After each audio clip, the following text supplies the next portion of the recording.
Hello everyone, welcome to my channel Shilpa's daily life. আমার এই নতুন ভিডিওকে তোমাদেরকে জানিয়ে অনেক অনেক ওয়েলকাম আর অনেক অনেক ভালোবাসা। তো দেখো, সকাল সকাল কিন্তু স্নান টান করে আমিও রেডি হয়ে গেছি আর আমার ছেলেও রেডি হয়ে গেছে। এটা কিন্তু ছিল প্রায় মে মাসের ভিডিও, মে মাসের শেষের দিকের ভিডিও। যেহেতু আমি অনেক দিন পর পর আপলোড করি ভিডিও ইউটিউবে, তো সেই কারণে আর কি দেরি হচ্ছে ভিডিওগুলো পোস্ট করতে। আর এই দিন কিন্তু ছিল আমাদের রায়সোনার জন্মদিন, তো দাদার মেয়ের জন্মদিন আর কি। তো সেই জন্য আমরা বেরিয়ে পড়েছিলাম সবাই মিলে, সাথে কিন্তু বড় ছিল, তিনজনে মিলে চলে গিয়েছিলাম। আর এইদিকে দেখো আমাদের রায়সোনা রেডি হয়ে গেছে।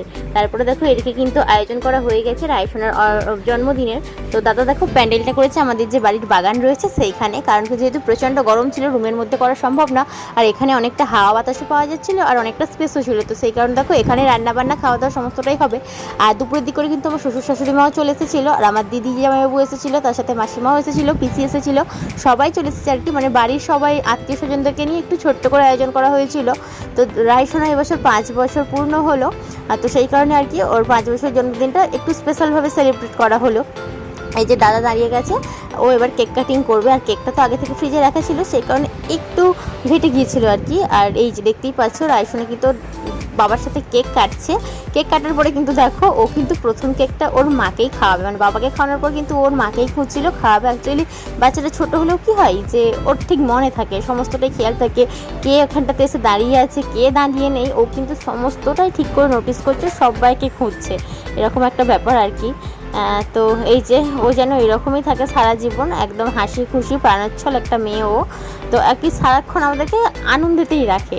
তো ওর সাথে ইয়ার্কি করি, মজা করি, বকা দিই। যখন বকা দিই তখন না চুপ করে দাঁড়িয়ে রয়ে যায়, বলবে আমি একটু ঘর থেকে ঘুরে আসছি। বলবে না যে আমার রাগ হয়েছে আমি চলে যাচ্ছি, বলবে আমি একটু ঘর থেকে ঘুরে আসছি বুবুল। তারপরে দেখবো আবার যে মাইন্ডটা ফ্রেশ হয়ে গেছে বা ডাকবো যে চলাই তোর ভাই তোকে ডাকছে, ব্যাস তখনই আবার ছুটতে ছুটে এসে হাজির হয়ে যায়, এরকম আর কি। তো দেখো কেক কাটিং তো পর্ব মোটামুটি হয়েই গেল, এবার দেখো খাওয়া দাওয়া শুরু করে দেবো। আর দাদা কিন্তু আগে গোপালকে সেবা দিয়ে তারপরে কিন্তু রায়সোনার জন্য খাবারের থালা সাজিয়ে দিয়েছিল বৌদি। তো এদিকে দেখো রায়সোনার খাওয়া হয়ে গেছে, সেই থালায় আবার দাদা খেতে বসেছে।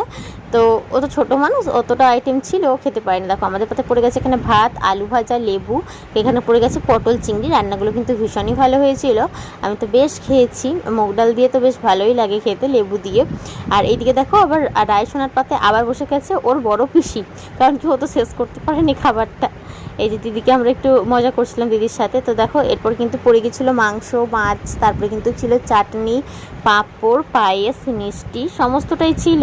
আর খাওয়া দাওয়া করতে করতে কিন্তু মেঘটা করে গেছিলো, বৃষ্টিও চলে এসেছিলো। তো আমরা খাওয়ার পরে যারা খেতে বসেছিল, তো তখন তো বৃষ্টি চলে এসেছিলো, ঝটপট করে খাওয়া দাওয়া করে নেওয়া হলো। তো ভিডিওটি তোমাদের কেমন লাগলো অবশ্যই কিন্তু কমেন্ট করে জানিও।